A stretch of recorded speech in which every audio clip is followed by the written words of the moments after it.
केवली भणिनम। यह नियम सार परमागम है। इसका चौथा अधिकार व्यवहार चारित्र अधिकार अपना चल रहा है। इसमें 61वीं गाथा अपन ने शुरू की थी। इसमें द्वितीय स्तर की ईरिया समिति का वर्णन है। गाथा का अर्थ पूरा हो चुका था। अब इसमें द्वितीय स्तर की बात क्या है उस पर चर्चा अपनी चल जाएगी। इसमें एक शब्द है पाशुदमग्गेन। मार्ग जो है वह मोक्ष को भी तो मार्ग कहते हैं, मोक्ष मार्ग। तो उसमें कौन सी सड़क होती है? होती तो क्या होता है? विधि होती। उसको मार्ग कहते हैं तो सड़क तो नहीं होती ना, सीढ़ियां भी नहीं होती। तो विधि का नाम है सम्यक दर्शन ज्ञान चारित्र, आत्मिक परिणति का नाम है। तो वो परिणति जो है वो मार्ग कैसे होगी? यदि मान लो आप मार्ग को मार्गवाची ही माने अकेला जी, तो परिणति तो मार्ग नहीं हो सकती। समझने की कोशिश करो ना। यदि आप मार्ग शब्द सड़क का वाची मानते हैं तो मेरा ये कहना, ठीक है, कि मार्ग शब्द यदि किसी सड़क सीढ़ी इनका वाची है तो इसका मतलब है कि सम्यक दर्शन ज्ञान चारित्र जो है इनकी एकता, ये तो मोक्ष का मार्ग हो नहीं सकते क्योंकि ये सड़क नहीं है न सीढ़ी, ठीक है ना। इसका मतलब आत्मिक परिणति वो भी मार्ग होती है। अब ये बात के लिए समझ में आई। अब देखो यहां शब्द क्या जुड़ा? प्रासुक मार्ग से। मोक्ष मार्गी जीव को प्रासुक मार्ग कौन सा है? जब परिणामों में किंचित भी प्रमाद की स्थिति हो तो वो मार्ग प्रासुक नहीं रहेगा, क्योंकि जितनी भी गड़बड़ियां होती हैं वो प्रमाद से होती है। मुनि धर्म में भेद ही प्रमाद के आधार पर, प्रमत्त गुण स्थान, अप्रमत्त गुण स्थान। बताओ जो दो भेद हैं वो किस आधार पर? प्रमाद के आधार पर। तो जो मुनि धर्म में अप्रासुकता है,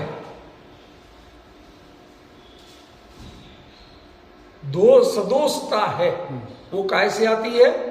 प्रमाद से। उसका आधार क्या है? प्रमाद।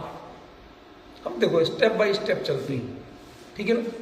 तो यदि मुनि धर्म में अप्रासुकता प्रमाद से आती है तो प्रासुक मार्ग माने अप्रमाद भाव से चलते हुए, अप्रमाद भाव से मोक्ष मार्ग का साधन करते हुए। एक सिंपल अर्थ हो सकता है कि नहीं, कोई कठिन बात तो नहीं है भाई। जो नियम संलेखना ले चुके उन्हें ज्यादा चलने फिरने इन सबका तो लगभग त्याग जैसा हो जाता है। वो इन पे फोकस नहीं करते। बात समझ रहे? तो जब वो इन पे फोकस ही नहीं करते, लगभग त्याग जैसा रखते हैं, नियम संलेखना के धारी मुनिराज, उन्हें विहार आदि करना जरूरी नहीं है। करें किसी निमित्त थोड़ा बहुत कर लें कहीं, अदरवाइज नहीं करते। क्यों? क्योंकि आज जैसे मुनिराज पहले राजकीय अतिथि नहीं होते थे, गवर्नमेंट गेस्ट नहीं होते थे कि जिनके साथ 4 सिक्योरिटी गार्ड चलेंगे, गनमैन चलेंगे, ये होगा वो होगा। अब और नंगे पैर चलना। आप प्रैक्टिकल देखो तो अब जब उम्र हो गई, शरीर की स्थिति वृद्धावस्था या बीमारी के कारण अशक्तता की हो गई, तो किसी की मदद के बिना, देखरेख के बिना वो विहार कैसे करें? अब सोचो, देखो हम मानवता के नाते सोचो, कोई धर्म के नाते मत सोचो। जैसे अपने घर में ही बड़े बुजुर्ग हो जाते तो हम कोशिश करते ना उनके साथ कोई जाओ, देखो भैया कहीं चोट ना लग जाए, गिर ना जाए, सावधानी रखते कि नहीं रखते? तो वही सावधानी की बात मैं आपको कह रहा हूं कि जब उन्हें नॉर्मली ज्यादा विहार आदि करने की जरूरत ही नहीं, वो यदि 1 महीने एक जगह 6 महीने भी रहे उनको दोष नहीं माना, समझ गया। यद्यपि नियम संलेखना कितने समय की होती है? अधिकतम 6 साल से 12 साल तक, समझ गया। भले ही 6 दिन 6 घंटे की हो जाए, लेकिन अधिकतम 6 साल से 12 साल तक। कोई आचार्य लिखते हैं 6 साल की और कुछ लिखते हैं 12 साल की, ठीक है, बात समझ में आ गई।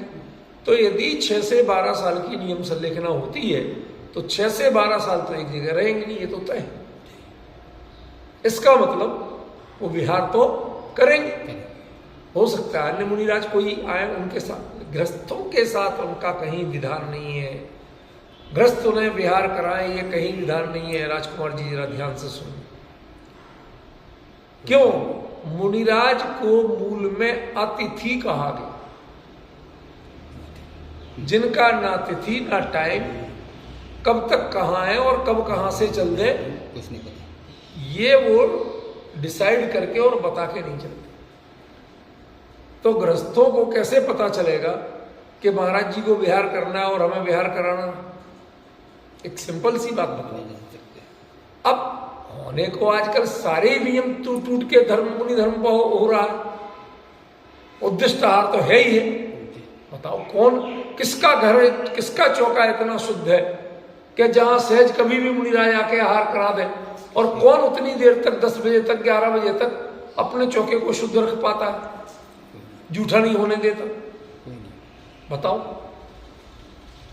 और जब ऐसा है ही नहीं, हमारे जीवन में से प्रक्रिया गायब हो गई, तो फिर अनुद्दिष्ट आहार कौन दे रहा और कौन ले रहा?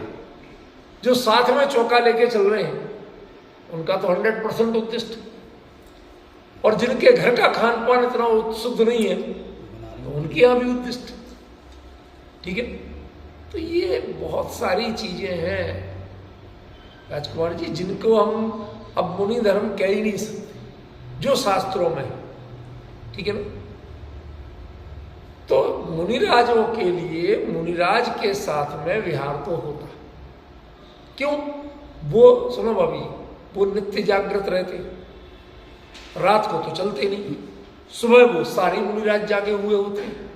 तो जो जागे हुए मुनिराज हैं, सावधान मुद्रा में हैं, तो यदि कोई नियम संलेखना का धारी मुनिराज पर विहार करे तो वो उनको साथ देंगे कि नहीं देंगे? चलेंगे तो वो समस्या खत्म होगी। यदि कोई परेशानी होगी तो मतलब गृहस्थों के द्वारा तो विहार होता नहीं। अब आज क्या हो रहा है ये बातें मेरे को मत कह, आज हमें ये बता दो कि सही क्या हो, जो शास्त्र सम्मत हो। और अकेले मुनिराजों में नहीं गिरो, न श्रावकों में न मुनियों में, समझ में। लेकिन सोना यदि 1.25 लाख हो गया, 1.5 लाख हो गया, तो उसका मतलब पीतल को सोना माना जाए, पहनने लगे लोग, ये बात दूसरी, लेकिन पीतल को सोना माना जाए ये तो नहीं माना, ठीक है। लोग पहनने लगे ये तो मैं मानता हूं कि लोग पीतल भी, गिलट भी, पीतल भी सब पहनने लगे गहने के रूप में। अब सोने की बंदिश नहीं रह गई। ये सही होते हुए भी उस गिलट को या पीतल को सोना माना जाए और सोने का भाव दिया जाए, ये तो जरूरी नहीं है। जरूरी क्या, संभव ही नहीं, कोई समझदार नहीं करेगा। तो यही यदि हम कर रहे हैं कि यदि गिलट और पीतल को सोना नहीं मान रहे हैं तो हम कोई गलत नहीं कर रहे। हम मानते हैं कि आज गिलट या पीतल के गहने चल रहे हैं खूब और पहन भी रहे हैं, लेकिन उनको सोना नहीं माना जा सकता, न सोने का भाव दिया जा सकता। जब उनको बेचने चलेंगे या मूल्यांकन करेंगे तो उसका गिलट या पीतल से ही करेंगे, सोने से मूल्यांकन नहीं कर सकते। बात समझ में आ गई भाभी? बड़े स्पष्ट शब्दों में कह रहा हूं, ठीक है। अरे जब गिलट या पीतल के जो गहने हैं उनको जब सुनार के यहां जाओ तो वो यूं फेंक देता है। तुमने कितने के लिए थे, वैल्यू नहीं है। तुमने किस भाव से दीक्षा ली थी, मैं वैल्यू नहीं है। अभी तुम्हारे परिणामों की कीमत क्या है, उसमें मुनि धर्म की कीमत क्या है? वो गिलट का है पीतल का है या सोने का। ठीक है ना? तो इसलिए आज की बातें तो हमसे करना होगा, समझिए। हम तो जो बात करेंगे वो क्या करेंगे, असली। तो जो मुनि धर्म में ईर्या समिति का मूल रूप था वो तो था पूरे स्वावलंबन से बिल्कुल अकेले भी चलो, चाहे संघ के साथ चलो, मुनि साथ में व एक विचरे, चैताला में लिखा है कि नहीं। तो जैसे भी चलो, लेकिन विधि पूर्वक ईर्या समिति से मार्ग को, प्रासुक मार्ग को देखते हुए चलो। ये सब तो थी पिछले जो संडे की घटना है, चर्चा है उसके पहले वाली, वो विषय था। अब आज क्या है, नियम संलेखना में ईर्या समिति कैसी हुई, तो उसमें क्या है प्रधानता, अप्रमाद भाव से। प्रासुक मार्ग माने अप्रमाद भाव से। तो पहले क्या प्रमाद भाव से चलते थे? देखो, चर्चा करो तो ईमानदारी से करो, फिर पक्षपात नहीं करो कि मैंने जो बता दिया वो सही। अरे करो ना प्रश्न, जो गलती हो तो निकाल दो, गलती और कांटा निकल जाना ही अच्छा, इसलिए उसमें डरना नहीं। किसकी निकल रही है ये कोई मुद्दा नहीं, जिसकी निकल रही है वो थैंक्स बोले, ठीक है ना। तो प्रश्न ये है कि पहले जो ईर्या समिति होती थी उसमें प्रमाद भाव से चलते थे क्या? कि चलते तो नहीं थे, लेकिन प्रमाद भाव चलता था। नहीं तो प्रमत्व गुण स्थान की बहुलता क्यों कही जाती। अब यदि मान लो किसी के ऊपर 10 लाख का कर्ज है और घटके 1 लाख का रह गया, तो अब ब्याज 1 लाख पे देना पड़ेगा कि 10 लाख पे? राजकुमार जी, अरे आप तो इतने बड़े बिजनेस टाइकून रहे, बताओ ना, क्या ये 10 लाख का कर्ज था और घटके 1 लाख का या 10,000 का रह गया, तो अब जो बचा है उस पर ब्याज देना पड़ेगा कि जो लिया था उस पर ब्याज देना पड़ेगा? जो बचा है उस पर ना। तो दीक्षा के समय प्रमाद की मात्रा 10 लाख जैसी थी,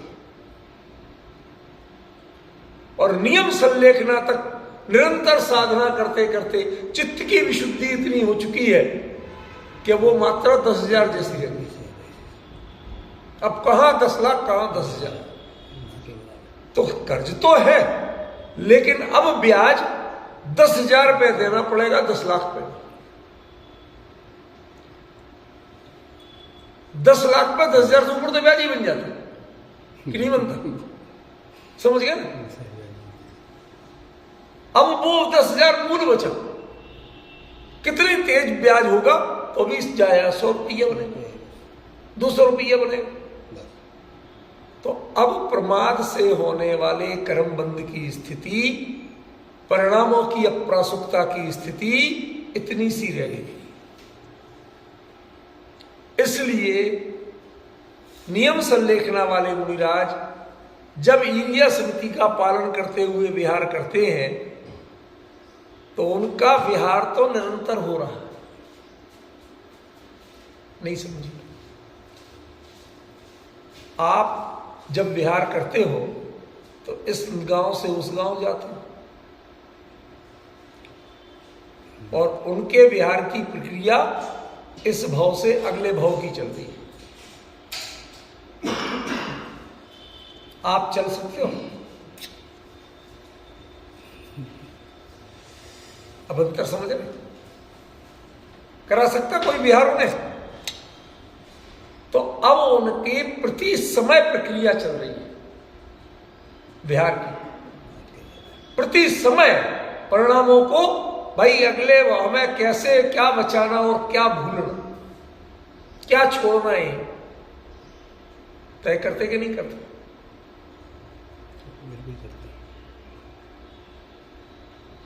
आप बहुत सारी चीजें ले जाते हैं, 10 दिन का टूर था, अब 1 दिन का बचा, अब बहुत सारे डब्बी खाली हो जाते, आजकल सब डिस्पोजेबल लेके चलते, तो क्या करना? फेंको, हटाओ इनको, कौन ढोए?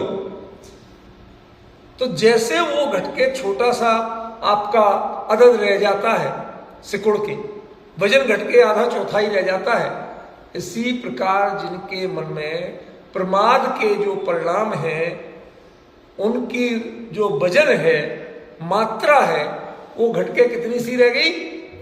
न्यूनतम, नाम मात्र। अब चलते तो अब भी हैं, लेकिन पहले जितने उनके प्रमाद की मात्रा होती थी अब वो नहीं होती। समझ गए ना? पर स्वरूप में सतत जागृत रहते हैं। हमने देखा एक वो ब्रह्मचारी जी थे, वो सूरदास थे, प्रज्ञा चक्षु थे, ठीक है ना?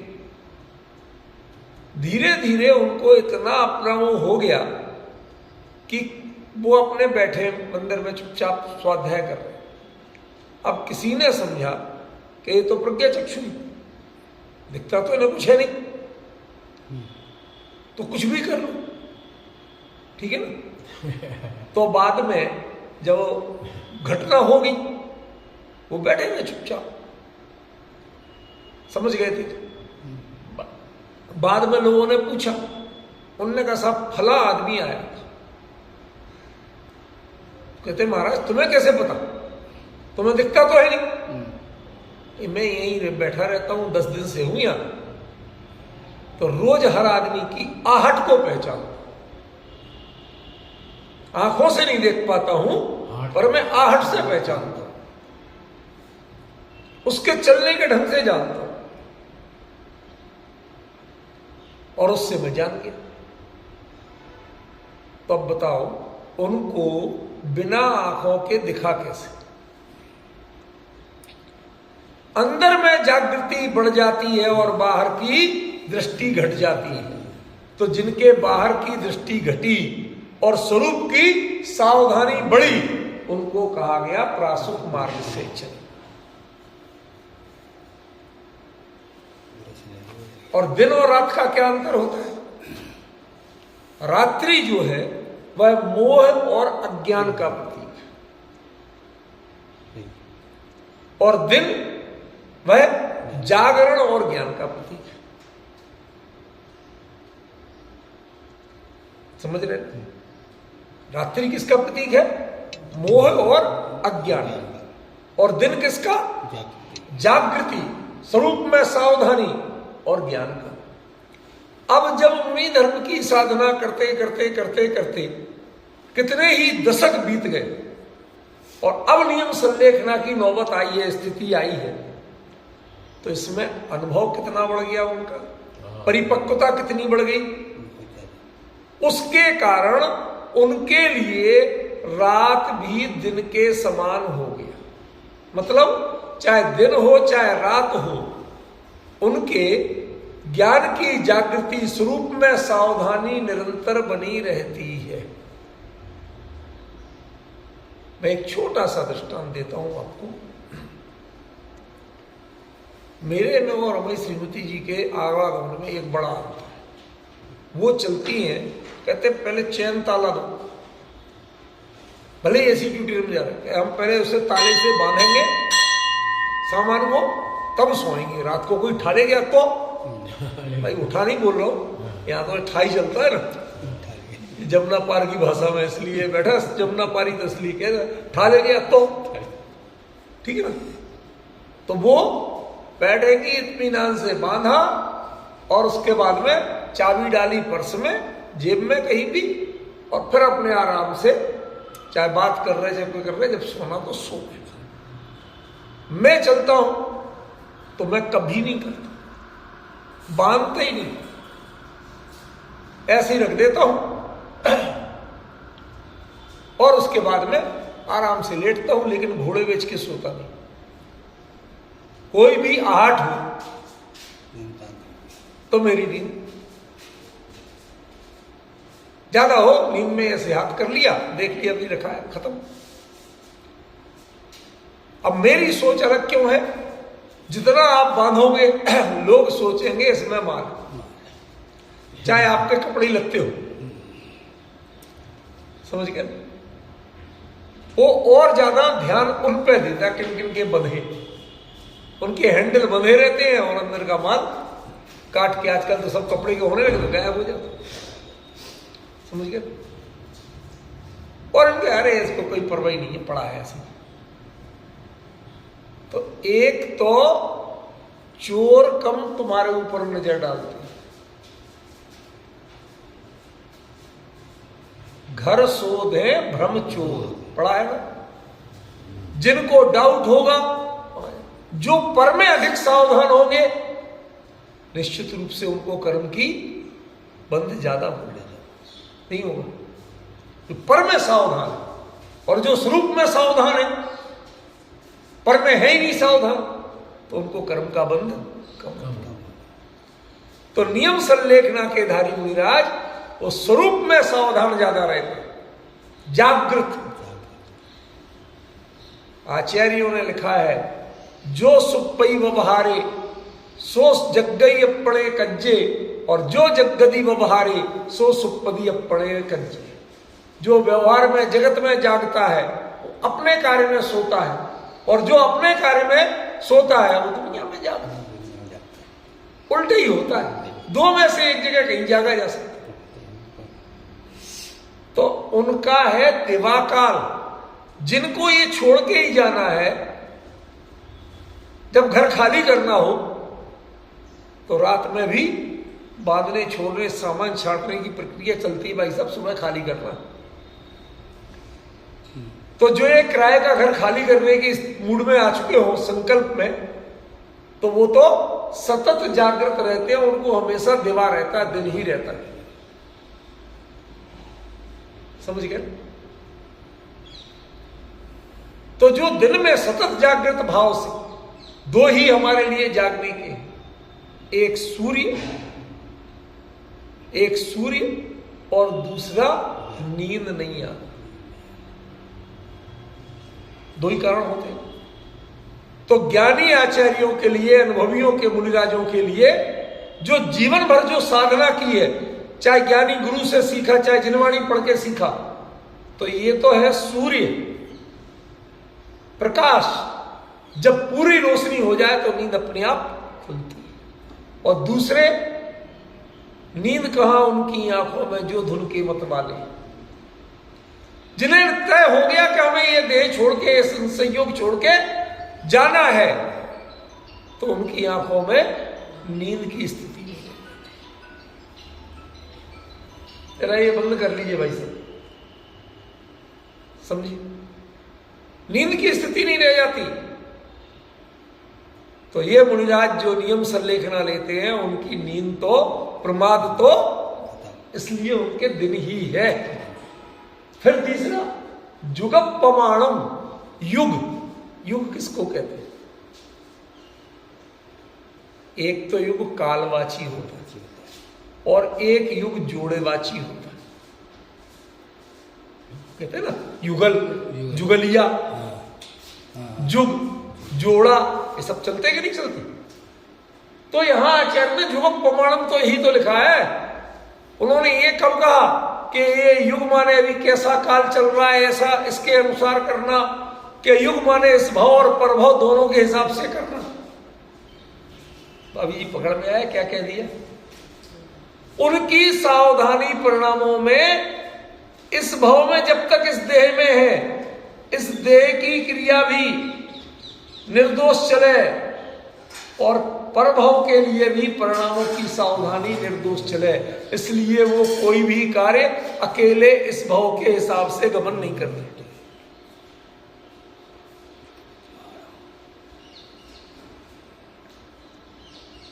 जिसके प्रमाण में इस भाव से परभाव तक सब आता हो।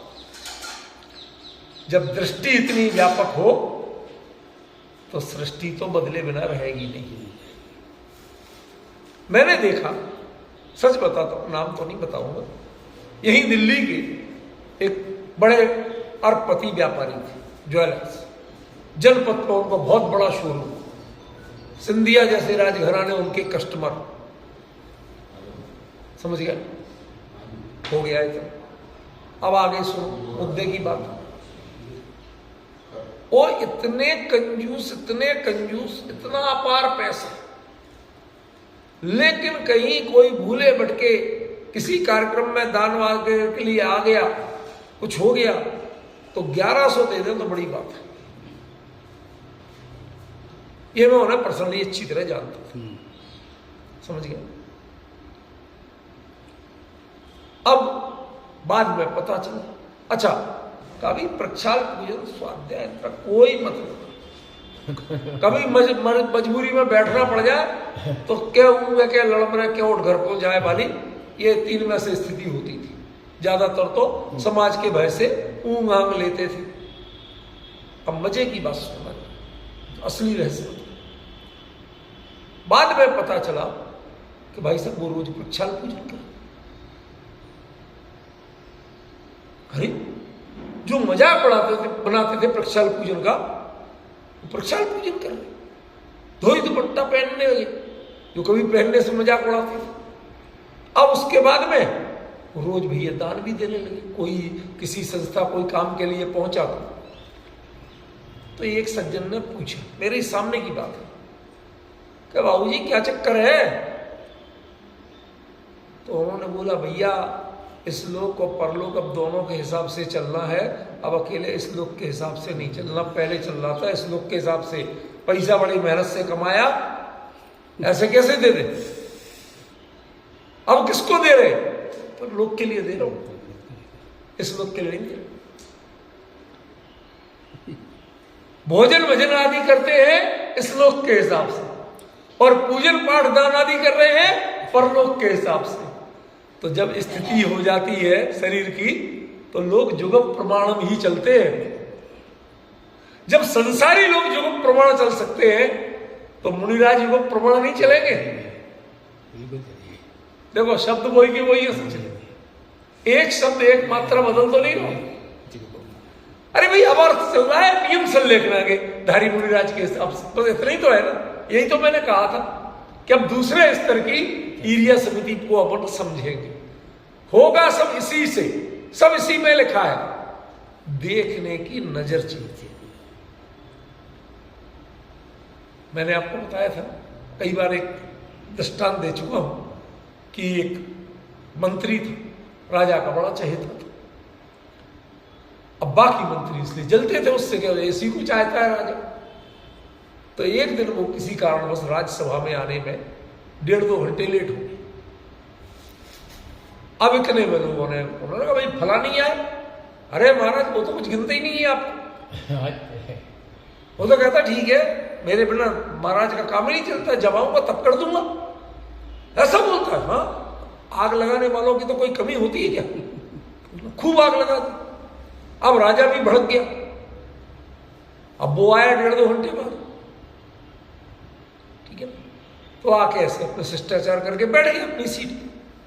अब उसके दोनों ओर जो बैठते थे, आसन थे, वो उसके विरोधी हो गए थे, और उसका मित्र जो था एक मंत्री, वो सामने साइड बैठता था। अब वो बोल तो सकता नहीं, तो उसने कहा कैसे बताऊं उसे कि तू भाग ले यहां से, वरना तेरी जान खतरे में। राजा आज भड़का हुआ, और राजा ने एक बार जो कह दिया सो हो गया, वो तो सैनिक वो काम कर देंगे। तो उसने भाई दबे जेब में उसके जायफल था, जायफल तो समझते, तो जायफल लेके ऐसा फेंक दिया। कोई यही समझे सुपारी दे रहे खाने की, सुपारी देने भैया इनके वाली सुपारी देना नहीं है, ठीक है। इनके जमुना पार बहुत चल रहा आजकल सुपारी देने का काम। नहीं मजाक नहीं है। जहां मार्केट में कंपटीशन की स्थिति होगी वहां ये सब चीजें पनपती हैं। मैं तो जानकारी में कितनी रहता है, ज्यादा उलझता किसी में नहीं हूं, लेकिन पता रहता। तो उसने जो ही देखा वो विचार किया, इसलिए जायफल क्यों नहीं। ओ साहब ने देखा तो नजर नीचे किए बैठा, देख ही नहीं रहा, मुस्कुरा भी नहीं रहा, नमस्कार भी नहीं कर रहा। ये समझ गया कुछ ना कुछ चक्कर है। उसने विचार किया, उसने शब्द फल पे विचार किया कि जाए तो फल पाए, तो यहां से चला जा, तेरे पर दुख हो चुका है। तो बोला अरे महाराज सवेरे से इसी से तो परेशान था महाराज, फिर से परेशानी आ गई महाराज, अभी आए। अब ऐसी बात तो कोई क्या करे, वो बाहर निकला, घोड़े पे बैठा, सीधे राज्य की सीमा से बाहर, वहां जाके सांस ली। अब बताओ, चीज वही थी, उसने कब कहा था कि तुम राज्य की सीमा से बाहर चले जाए? जायफल में कहीं लिखा होता है? किसी किताब में लिखा हो तो बता दो। अरे वस्तु या शब्द, उसका अभिप्राय परिस्थिति के अनुसार विवेक से लेना पड़ता है, शब्दों से ही अभिप्राय नहीं होते। समझ गए ना? तो यहां अभिप्राय से ही लो। युग प्रमाण माने कितनी दूर, 3.5 हाथ अकेले देखना।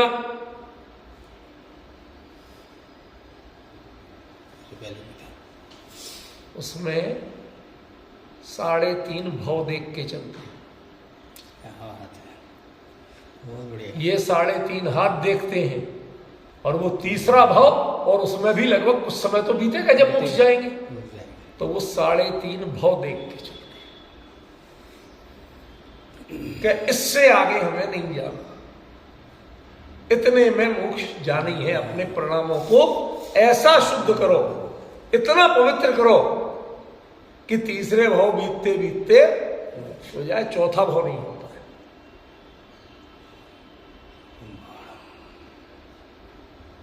आया समझ में?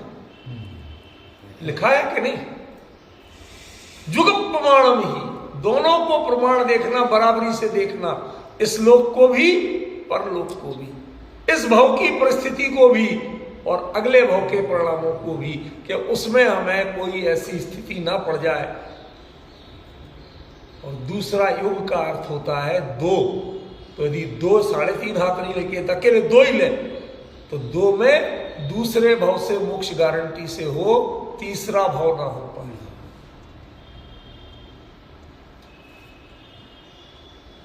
ये घटना तो कुंद के साथ खुद घटित हुई। लोकांतिक देव हुए, अगले हो से मोक्ष, तो 2 ही हुए कि नहीं? तो इस प्रकार से परिणामों को संभालना, उसका मतलब है जुगपमाणम ही। समझी? फिर कहते हैं पुर्दो गच्छति, पुर्दो माने सामने, सामने देख के चलता है, पीछे देख के नहीं चलता। अतीत काल में कौन कौन से, पिछले भवों में क्या क्या परिणाम नहीं हुए। जिस समय महावीर भगवान को आप अर्घ चढ़ाते हो, तो उस समय शेर और शेर के पहले की पूर्वाभिल तक की सारी पर्यायें देखते हो, और यदि देख लो, विचार कर लो, तो चढ़ाया जाए। और महापद्म तीर्थंकर को जब अर्घ चढ़ाते हो, तो नरक की पर्याय दिखती है श्रेणिक की? नहीं। पुर्दो गच्छति, हम अर्घ चढ़ा रहे हैं भावी तीर्थंकर को, वर्तमान पर्याय को नहीं चढ़ा रहे हैं, अतीत पर्याय को नहीं चढ़ा रहे हैं। चढ़ा सकते हो है? राजा श्रेणिक के लिए, नारायण श्री कृष्ण के लिए, दशानन रावण के लिए, क्या जो उनकी परिस्थितियां और पर्याय थी पिछली, उनको अर्घ चढ़ा सकते हो? पुर्दो, सामने आगे की ओर देखो और चलो। तुम्हें जितनी व्यवहार करना है, जितनी तो व्यवहार चरित्र अधिकार, जितना व्यवहार करना है वो आगे देख के करना, पीछे देख के मत करना, वरना किसी की पूजा नहीं कर पाओ। पिछला देखने लगे तो भाभी जी पूजा नहीं कर सकते, आप ये लिख के ले लो। हाथ नहीं जुड़ेंगे,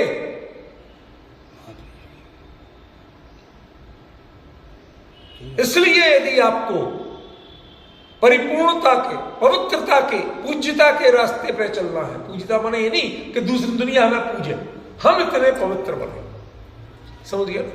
उसके रास्ते पे चलना है तो आपको आगे ही देखना है, पीछे नहीं देखना। अतीत में क्या क्या हुआ उसका विचार नहीं करना है। मेरा अगला गोल क्या है उसके हिसाब से चलना है। मैं आपको सही बताऊं, लास्ट ईयर इन्हीं दिनों दिसंबर में मैं उधर यात्रा पे गया, गुजरात के अपने जयंती सिद्ध क्षेत्र गिरनार वगैरह। तो पहला जो पढ़ना था वो तारंगा जी। वहाँ उतरे, स्टेशन उतरे, वहाँ से गाड़ी से सुबह पहुँच गए।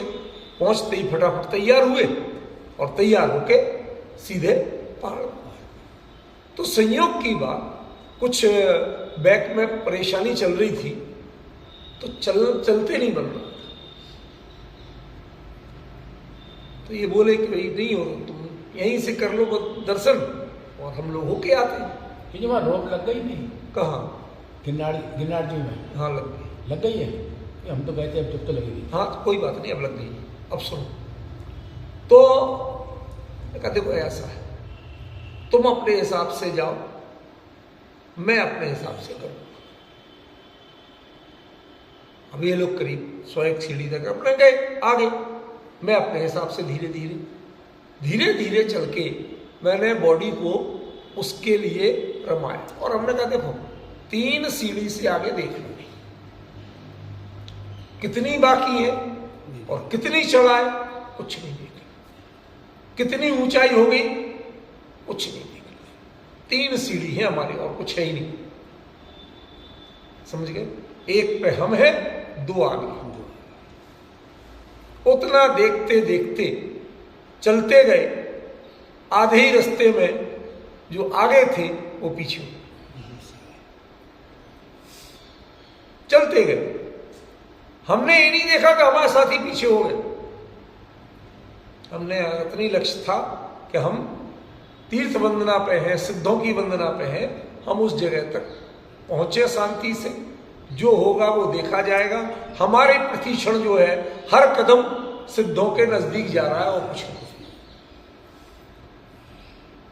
और 5 दिन में 5 पहाड़ों की, तारंगा जी के 2, पावापुरी के, पावागढ़ जो है वहां का, पालीताना का और गिरनार के, ऐसे कुल मिला के 5 पहाड़ों की वंदना की, बैक टू बैक। गिरनार में लिफ्ट लग गई, वही आपके रोपवे जिसको ये कह रहे थे, और बच्चों ने उसके टिकट भी बुक करा रखे थे। पर उस दिन क्या था कि हवा इतनी तेज थी, और तेज हवा में रोपवे नहीं चलती। पावापुरी में भी चढ़ तो गए थी, उतरते समय रोपवे काम नहीं कर रही थी, हवा तेज हो गई, तो पैदल ही उतरना पड़ा था। समझ गया? तो गिरनार में इन लोगों ने कहा भाई हम तो जब चढ़ेंगे, हम तो बहुत थके हैं, कि जब रोपवे चलेगी आप अपना देख लो स्वास्थ्य। हम अपने 2 लोग चुपचाप चल दिए और 2 लोग चल के सीढ़ी चढ़ते हुए ऊपर आराम से पहुंच गए। हम गए, पहुंच के प्रक्षाल किया, पूजन कर ली। इन लोगों की रोपवे उसके बाद चल गई। तो कौन करने देगा वहां पूजा प्रक्षाल? कौन? वहां पे पहले तो निकलने देते हैं भाई। ऐसा है, आपने राजकुमार जी कहा कि ये क्यों नहीं पूछा?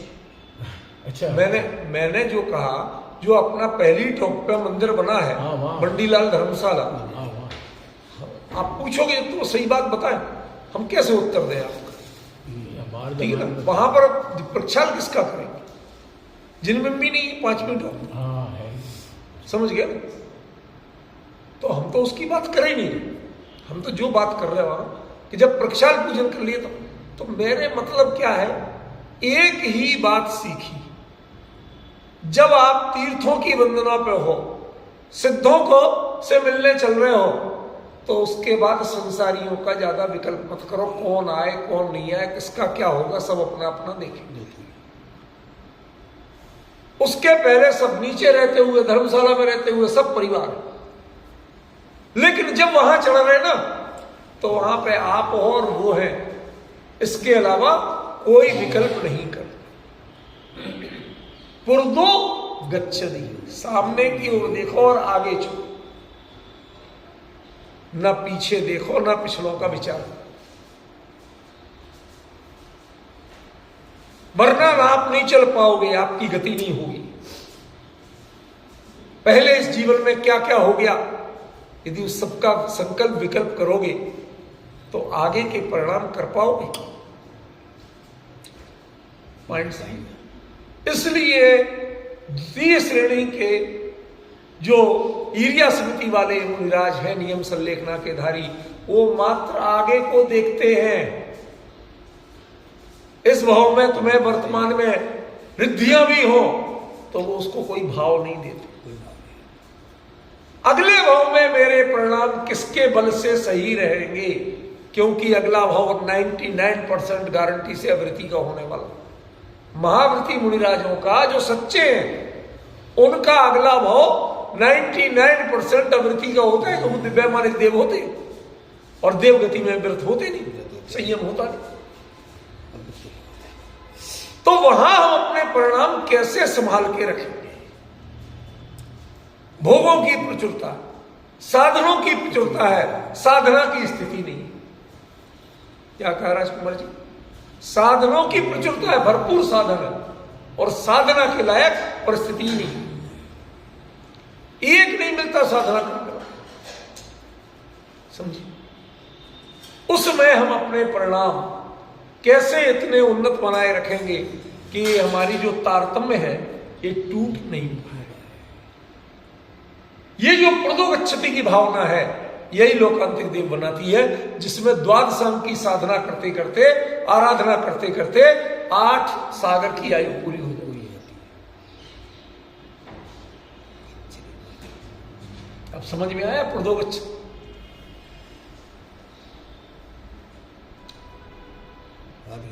वही के वही शब्द रहते हैं, बिल्कुल वही के वही, और पहुंच कहां जाते हैं? वही शब्द कहते हैं हमारा दूसरा अर्थ ये। अब ये चीजें नवदीक्षित मुनिराज पे लागू नहीं पड़ती है, प्रथम श्रेणी की ईर्य समिति पे लागू नहीं पड़ती। उनके लिए तो प्रदोगच्छति माने सामने देख के चलते, पर इनको तो जुगम प्रमाण चलना ना, इनको वर्तमान प्रमाण कहां चलना।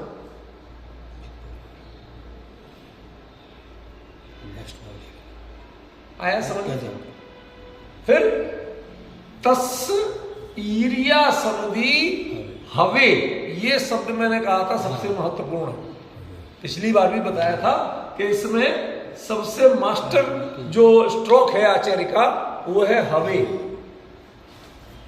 हवे ये है लोक में जो हम कहते हैं ना संभावना सूचक विधि कृदंत। भाई ऐसा होना तो चाहिए। जब भारत खेल रहा हो और 2 बॉल में 10 रन चाहिए हो, अगले ही बॉल पे छक्का पड़ना ही चाहिए, तो तू खेल रहा है क्या? मारने जाएगा सचिन? वो तो कुछ नहीं कर रहे। कैसे कह रहे? कि भावना तो हमारी ऐसी ही है। खेलने वाला भले ही वो है, लेकिन पूरा देश भावना करता है कि अगली बॉल पे सीधा छक्का पड़े। समझ गए? तब तो संभावना बचेगी।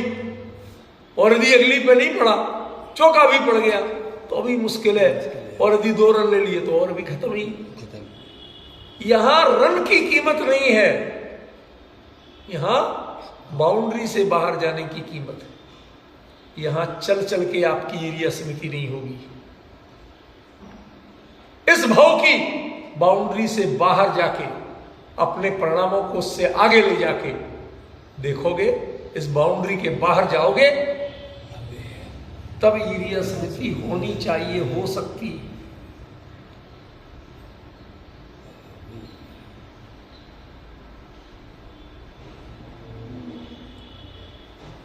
यदि लोकांतिक भी नहीं हुए तो 2-3 परिस्थितियां बचती हैं होने के लिए। वहां से सीधे समोसरण में जाएंगे, भगवान की साक्षात दिव्य ध्वनि सुन।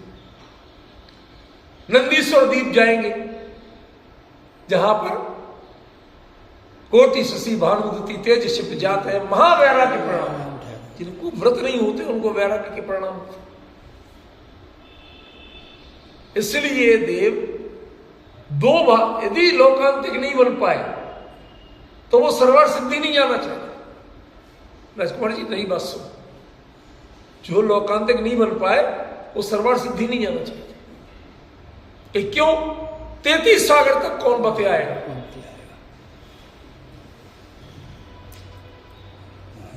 और उन बातों का सार ही क्या जो बातों से आगे नहीं बढ़ती। मैं प्रश्न क्या कह रहा हूं, बातें बातें हो रही है। तो भारत पाकिस्तान में किसी सीमा के लिए आज तक वार्ता हजारों बार हो चुकी और वार्ता ही होती, बातें होती। नतीजा आज तक नहीं निकला, आगे कुछ आज तक नहीं बढ़े। आगे इतने ही बढ़ते हैं कि एक वार्ता दिल्ली में होगी, दूसरी वार्ता इस्लामाबाद में होती। पहले वो आते, तुम स्वागत करते हो, तुम जाते हो, वो स्वागत करते हो। अरे इसके अलावा बताओ मुद्दे पे कहां आगे बढ़े कि वहीं के वहीं। तो 33 सागर तक जिनकी गाड़ी अटकी ही रहती है, उस चर्चा की हम कितनी महिमा करें। अभी ये प्रश्न समझ में आ रहा। इसलिए वो दो ही भावना करते हैं, हवे, ठीक है, दो ही भावना करते हैं कि यदि हमें वैमानिक देव का पर्याय मिलती ही है, पुनः मनुष्य पर्याय नहीं मिल पाती कदाचित, ठीक है ना।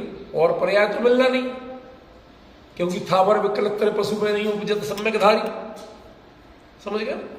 तो वो तो मिलना ही नहीं, न नरक मिलना है और न त्रिंच मिलना है। दो तो बिल्कुल ही कट गए, अब रह गए दो ही।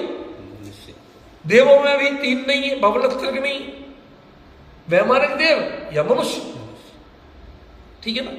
तो यदि उनके पहला लक्ष्य होता है मनुष्य पर्याय, देव पर्याय नहीं। मनुष्य पर्याय में संयम हो सकता, देव पर्याय में नहीं होता, ठीक है।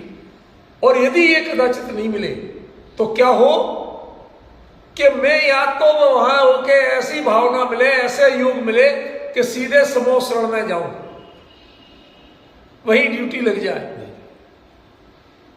और वहां भगवान की दिव्य धुनी सुन के अपने परिणामों को निरंतर प्रक्षालित करता था। और कदाचित ऐसा लगातार योग ना बने तो नंदीश्वर दीप, क्यों? महावैराग्य परिणाम ठहरा, वैन नहीं कहे लकी होत, देखने मात्र से सम्यक दर्शन करिए। समझ रहे? आज आप बुरा मत मानना, लेकिन मैं कड़वा सच बता रहा हूं, कारण मीमांसा नहीं करूंगा। आज 3 दशलक्षण भी आते हैं साल में, वो 3 अष्टानिका भी आती है। 3 दशलक्षण लगभग कहीं नहीं मनाए जाते हैं, दशलक्षण 1 मनाए जाते हैं, लेकिन अष्टानिका तीनों मनाई जाती है सब जगह। आप इसका अर्थ जानिए। जिस नंदीश्वर द्वीप में आपको जाना नहीं है, जा ही नहीं सकते, मनुष्य पर्याय, मनुष्य जाते ही नहीं, अकेले देव जाते, उसके बावजूद उनकी पूजा करने को आप बाकायदा पंक्चुअली करते हो, विधान करते हो, आयोजन करते हो। अब भाभी ये डिफरेंस समझ में आ रहा है क्या? उसका महत्व एक अलग है। सामान्य कृत्रिम चैत्यालय की दर्शन की तुलना में नंदीश्वर द्वीप के जिनालयों का महत्व अलग है, जिन बिंबों के दर्शन का महत्व अलग है, वहां आराधना का महत्व अलग है। तो जो ये हवेक वाली बात करते हैं कि यदि होई तो ऐसा हो कि इसके अलावा समझ गए? सचिन समझ में आ रहा है कितना बड़ा डिफरेंस है? यदि यही परिभाषा होती यूरिया समिति की सामान्य, तो हवे का प्रयोग नहीं होता, हवदी का प्रयोग होता। मात्रा उतनी रहेगी। हवदी माने होता है, यूरिया समिति उसके होती है। अब जब होती ही है, जब से दीक्षा ली तब से यूरिया समिति का पालन कर रहे, तो होना चाहिए क्यों? प्रश्न तो होना चाहिए ना आपको कि जिनके दीक्षा के समय से यूरिया समिति पाल रहे और अब तो बिल्कुल परफेक्ट हो गए, ट्रेंड हो गए, तो उनकी संभावना की हम बात क्यों कर? भाई साहब आपको यूरिया समिति होना चाहिए। नहीं बताओ, आप जो कह रहा हूं वो बात पकड़ में आ रही कि नहीं आ रही है? कुछ गहराई है? आचार्य ने शब्द का प्रयोग ऐसा किया, अदरवाइज परिभाषा होती तो परिभाषा में हवदी, अस्ति, विद्यते, वर्तते ऐसी क्रियाओं का प्रयोग होता। होता है, पर होना चाहिए का प्रयोग नहीं। जब यदि यही परिभाषा है तो परिभाषा जब वही लगेगी जिस पर, तो फिर तो उसको तो होगी ही ना, तो लगना चाहिए था उसको एरिया समिति होती है, खत्म कहानी।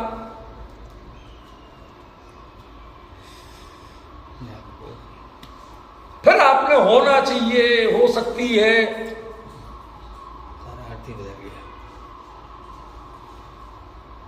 मेरा गमन एरिया समिति गमन के लिए होती थी।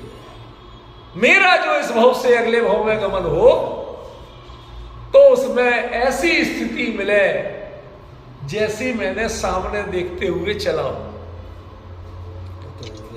जिसकी भावना से चला हूं वो मिले। तो हमारे कर्म व्यवस्था ये कहती है, आप पढ़ते हो महावीर अष्टक स्तोत्र, यदर्चा भावे में। वो सेठ ने क्या किया था, दिया जलाया, बैठ गया सामयिक करने। जब तक दिया जलेगा तब तक सामयिक से नहीं उठूंगा। सेठानी ने सोचा कि अरे आज तो बड़ा मन लग रहा, दिया ना बुझ जाओ, उन्होंने तो और घी डाल दिया। अब सेठ को लग रही थी प्यास, अब वो प्यास प्यास पानी पानी के संकल्प विकल्प से देह छूटी, तो कहां पहुंचा कि पानी पानी में मेढक बन गया। लेकिन साथ में भाव सामायिक के भी थे, कोई खोटे काम के तो नहीं थे, सामायिक के भी भाव थे। तो वो भाव कहां ले गए, समोसा। ये कितना बड़ा अंतर है, हम जिसको सोच नहीं।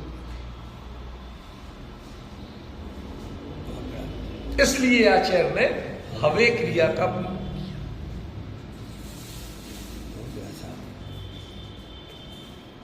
जब आप ऐसे ही पढ़ते हैं, भावना दिन रात मेरी सब सुखी संसार हो, क्या होता है, जो भावनाएं हैं उनसे संभावना बनती है। जिसकी भावना नहीं होगी उसकी संभावना भी नहीं बनेगी। जैसी आपकी भावना होगी वैसी ही संभावना होगी। आपके भाव में यदि पाप है तो आपके संभावना में पाप का फल ही मिलेगा, पुण्य का फल नहीं मिलेगा। इसलिए भावना सुधारिए, संभावना अपने आप सुधर जाएगी। हम संभावित को तो सुधारना चाहते हैं कि अगले भाव ऐसा हो जाए, लेकिन वर्तमान के भावों को सुधारते हो। ये भावना की एरिया समिति है जिससे संभावना सुनिश्चित होगी। अदरवाइज होती आशा बिल्कुल करते हैं, मैं तो एरिया समिति से ही चलता हूं। आज किसी से पूछ लो, कोई महाराज राणने को तैयार होगा मानने को कि वो एरिया समिति से नहीं चलते? कोई नहीं मानेगा। अरे साहब बिल्कुल चलते हैं, वो तो चलते हैं। मेरे एरिया समिति हो ये कौन कहे? और वो भी जब सारे जीवन एरिया समिति से चल ली तब मेरे लिए एरिया समिति हो जाए भाई। हमने पिछली बार कह दिया था कि ये मास्टर स्ट्रोक है इसमें। ये शब्द कह के आचार्य देव ने पूरा चेंज कर दिया। यहां बता दिया कि इसका अर्थ कुछ और है, इसका अर्थ मतलब एरिया समिति में मत लगा। डिफरेंस आया भाभी, पूरा बदला। यदि मैं बता देता हूं आपको कि जो दूसरे स्तर का आएगा उसमें पूरा अर्थ बदल जाए। सारा कुछ उसी से चेंज होता है कि नहीं होता? क्या अपन को कुछ करना पड़ता है? कोई क्रिया प्रक्रिया करते हो तो बताओ। कोई डिक्शनरी कुछ नहीं खोजना। मैं तो टीका भी नहीं पढ़ता, क्योंकि टीका में पढ़ेंगे तो टीका से बंधना पड़ेगा। हम आचार्य से भी बंधे रहे इतने ही बहुत, मूल ग्रंथकार से ही बंधे रहे इतने ही बहुत है। मूल ग्रंथकार ने जो संकेत दिए उनको पहले ईमानदारी से समझो, और नहीं आया समझ में तब टीका वगैरह का आसरा लेना। जब यदि मूल की बात समझ में आती है तो ट्रांसलेटर से क्यों समझ? अरे जो लोग अनपढ़ हैं, ज्यादा अंग्रेजी वगैरह नहीं जानते, वो भी ओके यस वेरी गुड इतना तो जानते हैं, वो दुनिया में सीख गए। ठीक है ना? थैंक्स, ये जानते कि नहीं जानते? तो जिन शब्दों का अर्थ आप खुद से जान सकते हो, उसका ट्रांसलेटर से पूछते हो कि इसने क्या कहा? अरे जो नहीं जानते आप, उनका ट्रांसलेटर से पूछो तो समझ में आता है। जिनका आपको सीधे समझ में आता हो, उनके लिए व्याख्याकार की क्या जरूरत है, दुभाषिए की क्या जरूरत है? ये बड़ी विडंबना होगी। हम डायरेक्ट सीखने नहीं चाहते, समझने नहीं चाहते आचार्य को। सब इनसे पूछेंगे, इनसे पूछेंगे। अरे हर चीज की कहां तक पूछोगे? इतनी अंग्रेजी तो आज अनपढ़ को भी आती है, समझ गए? तो जितनी प्राकृत से आपको सीधे समझ में आता है, उतना खुद समझो, दूसरे से पूछने मत जाओ। जो समझ में नहीं आए वो पूछने न जाओ। अब जब आपको मूल में एक एक शब्द से हर चीज क्लियर हो रही है, उन्हीं शब्दों का अर्थ चल रहा, कोई खींचतान तो नहीं कर रहा, तो जब इससे समझ में आ रही है तो आपको फिर व्याख्या की जरूरत क्या है? और इस व्याख्या से ऊपर कोई व्याख्या नहीं हो सकती। समझ गए? ये मूलानुगामी है, कुंद कुंद के अनुसार व्याख्या है, ये किसी के अनुसार व्याख्या नहीं। समझे? अब ये छंद पूरा हुआ, एक गाथा अगले रविवार से अगली गाथा चलेगी। समझ